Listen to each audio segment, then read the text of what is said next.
Hello friends, स्वागत है आप सभी का आपके अपने यूट्यूब चैनल जीके ट्रैक में। तो दोस्तों, आज के इस वीडियो में आपके लिए 30 महत्वपूर्ण क्वेश्चन लेकर आया हूं जो कि आपके आने वाले एग्जाम के लिए महत्वपूर्ण है। तो इसलिए वीडियो को बिना स्किप किए अंत तक पूरा देखते रहिए। और अगर आपने अभी तक हमारे चैनल को सब्सक्राइब नहीं किया है तो प्लीज़ चैनल सब्सक्राइब कर लें, साथ ही उसके साइड में बेल आइकन को जरूर दबा दें ताकि जब भी हम आगे वीडियो अपलोड करें आप हमारे वीडियो सबसे पहले देख सकें। तो चलिए वीडियो शुरू करते हैं। आज का हमारा पहला क्वेश्चन है, ज्ञानपीठ पुरस्कार किस क्षेत्र में दिया जाता है? तो अगर आपको इसका आंसर पता है तो आप अपना आंसर लगा सकते हैं। तो यहाँ पर इसका राइट आंसर ऑप्शन ए हो जाएगा, साहित्य। साहित्य के क्षेत्र में ज्ञानपीठ पुरस्कार प्रतिवर्ष दिया जाता है। आपको ध्यान रखना है कि साहित्य के क्षेत्र में दिए जाने वाला ज्ञानपीठ पुरस्कार सर्वोच्च पुरस्कार है। नेक्स्ट क्वेश्चन देखते हैं, विश्व स्वास्थ्य दिवस कब मनाया जाता है? तो देखिए, ये जो क्वेश्चन है ये भी काफ़ी इंपॉर्टेंट है क्योंकि ये क्वेश्चन भी एग्जाम में कई बार पूछा जा चुका है। तो अगर आपको इसका भी आंसर पता है तो आप अपना आंसर लगा सकते हैं। तो यहाँ पर इसका राइट आंसर ऑप्शन बी हो जाएगा, 7 अप्रैल। 7 अप्रैल को विश्व स्वास्थ्य दिवस मनाया जाता है, तो आपको ध्यान रखना है। और देखिए, मैं आपको बता दूं, मैं जितने भी आपके लिए क्वेश्चन लेकर आता हूँ ये ऑब्जेक्टिव टाइप के, तो आपको इन क्वेश्चन से बहुत हेल्प मिलती होगी क्योंकि अगर आपको किसी क्वेश्चन के बारे में पता है तो आपका रिवाइज हो जाता है। अगर आपको नहीं पता है तो आप इन्हें याद कर सकते हैं। चलिए नेक्स्ट क्वेश्चन देखते हैं।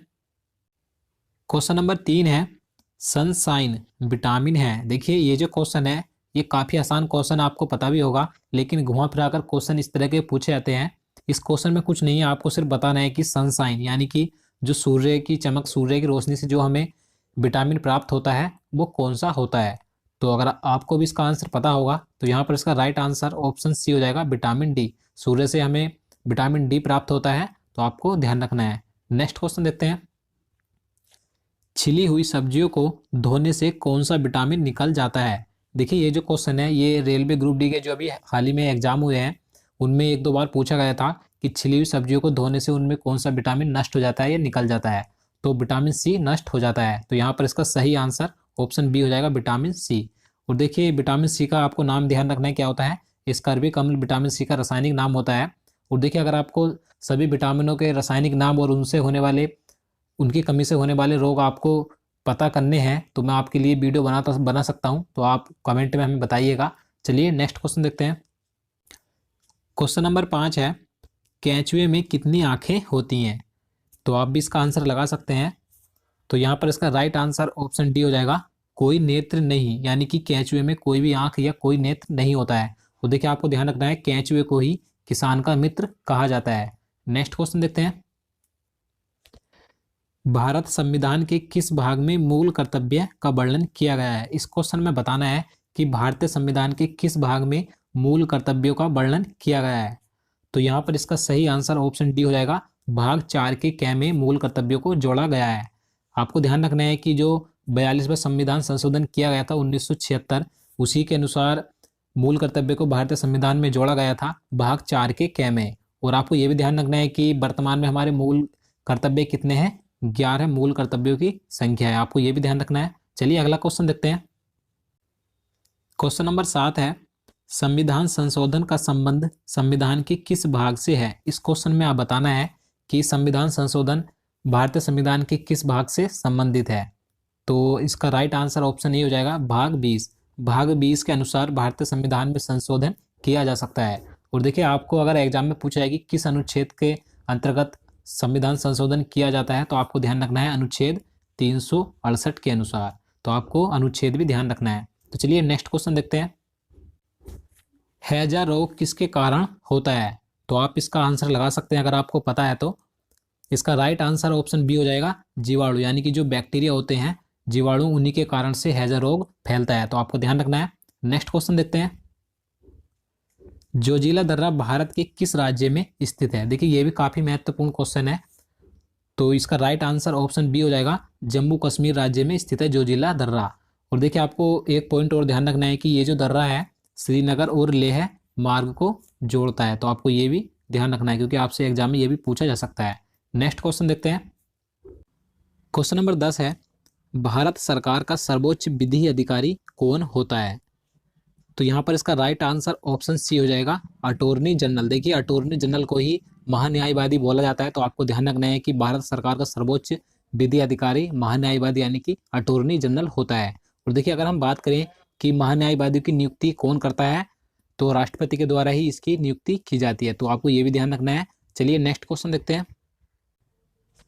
हल्दी घाटी का युद्ध 1576 ईस्वी में किन के बीच हुआ था? तो चार ऑप्शन आपको दिए गए हैं, आप इसका आंसर लगा सकते हैं। तो यहाँ पर इसका राइट आंसर ऑप्शन ए हो जाएगा, अकबर एवं महाराणा प्रताप के बीच हल्दी घाटी का युद्ध 1576 ईस्वी में हुआ था। नेक्स्ट क्वेश्चन देखते हैं। रेबीज के टीके की खोज किसने की थी? देखिए ये क्वेश्चन भी कई बार एग्जाम में पूछा जा चुका है, तो आपको जरूर ध्यान रखना है कि रेबीज के टीके की खोज लुई पास्चर ने की थी। तो यहाँ पर इसका सही आंसर ऑप्शन डी हो जाएगा। अगला क्वेश्चन देखते हैं। क्वेश्चन नंबर 13 है, शरीर में आयरन की कमी से कौन सी बीमारी होती है? यानी कि शरीर में अगर आयरन यानी कि लोहे की कमी हो जाए तो कौन सी बीमारी या कौन सा रोग हो जाता है? तो यहाँ पर इसका सही आंसर ऑप्शन ए हो जाएगा, एनीमिया रोग हो जाता है लोहे की कमी से। आपको ध्यान रखना है कि सबसे ज़्यादा जो लोहा पाया जाता है पालक में पाया जाता है। अगला क्वेश्चन देखते हैं। अलमाटी बांध कृष्णा नदी पर किस राज्य में स्थित है? तो यहाँ पर इसका सही आंसर ऑप्शन सी हो जाएगा, कर्नाटक राज्य में स्थित है अलमाटी बांध। और आपको यह भी ध्यान रखना है कि कौन सी नदी पर है, कृष्णा नदी पर स्थित है। नेक्स्ट क्वेश्चन देखते हैं। सुएज नहर का राष्ट्रीयकरण किस वर्ष किया गया था? तो यहाँ पर इसका सही आंसर ऑप्शन डी हो जाएगा, 1956 ईस्वी में सुएज नहर का राष्ट्रीयकरण किया गया था। आपको ध्यान रखना है कि ये जो सुएज नहर है ये लाल सागर और भूमध्य सागर को आपस में जोड़ती है, और इसकी जो लंबाई है 165 किलोमीटर इसकी लंबाई भी है, तो आपको इसकी लंबाई भी ध्यान रखनी है। अगला क्वेश्चन देखते हैं। क्वेश्चन नंबर 16 है, प्रतिरोध का एसआई मात्रक क्या होता है? देखिए जितने भी एसआई मात्रक होते हैं अधिकतर एग्जाम में पूछे जाते हैं, तो आपको सभी एसआई मात्रक याद कर लेने हैं, यह मैं आपको इनका एक अलग से वीडियो बना दूंगा, आप हमें कमेंट में बताइएगा। तो यहाँ पर प्रतिरोध का एसआई मात्रक पूछा गया है, तो इसका सही आंसर ऑप्शन ही हो जाएगा ओम, यानी कि प्रतिरोध का एसआई मात्रक होता है। अगला क्वेश्चन देखते हैं। मायोपिया का अर्थ होता है, देखिए ये जो मायोपिया है इसका आपको अर्थ बताना है कि इसका अर्थ क्या होता है, किसे बोला जाता है? तो निकट दृष्टि दोष को ही मायोपिया बोला जाता है, तो आपको ध्यान रखना है। और देखिए निकट दृष्टि दोष को दूर करने के लिए किस लेंस का प्रयोग किया जाता है? अवतल लेंस का प्रयोग किया जाता है। और अगर हम बात करें कि दूर दृष्टि दोष को क्या बोला जाता है, तो आपको ध्यान रखना है हाइपरोपिया बोला जाता है दूर दृष्टि दोष को। और इसके निवारण में किस लेंस का प्रयोग किया जाता है? उत्तल लेंस का प्रयोग किया जाता है। चलिए नेक्स्ट क्वेश्चन देखते हैं। महात्मा बुद्ध ने अपना प्रथम धर्म चक्र प्रवर्तन किस स्थान पर दिया था? देखिए इस क्वेश्चन में पूछा गया है कि जो महात्मा बुद्ध यानी कि गौतम बुद्ध थे, उन्होंने अपना प्रथम उपदेश यानी कि धर्म चक्र प्रवर्तन किस स्थान पर दिया था? तो यहाँ पर इसका सही आंसर ऑप्शन बी हो जाएगा, सारनाथ में उन्होंने अपना प्रथम उपदेश दिया था। और आपको ध्यान रखना है कि ये जो प्रथम उपदेश था ये क्या कहलाया था? धर्म चक्र प्रवर्तन कहलाया था। नेक्स्ट क्वेश्चन देखते हैं। क्वेश्चन नंबर 19 है, भारत की सबसे बड़ी बहुउद्देशीय नदी घाटी परियोजना कौन सी है? तो आपको चार ऑप्शन दिए गए हैं, अगर आपको पता है तो आप आंसर लगा सकते हैं। तो यहाँ पर इसका राइट आंसर ऑप्शन बी हो जाएगा, भाखड़ा नागल परियोजना। ये भारत की सबसे बड़ी बहुउद्देशीय नदी घाटी परियोजना है और ये सतलज नदी पर स्थित है। आपको ये भी ध्यान रखना है, हिमाचल प्रदेश में सतलज नदी पर स्थित है। नेक्स्ट क्वेश्चन देखते हैं। क्वेश्चन नंबर 20 है, गोकक जलप्रपात किस जिले में स्थित है? तो ये कर्नाटक राज्य के बेलगाम जिले में स्थित है, तो यहाँ पर इसका सही आंसर ऑप्शन ही हो जाएगा, बेलगाम में। नेक्स्ट क्वेश्चन देखते हैं।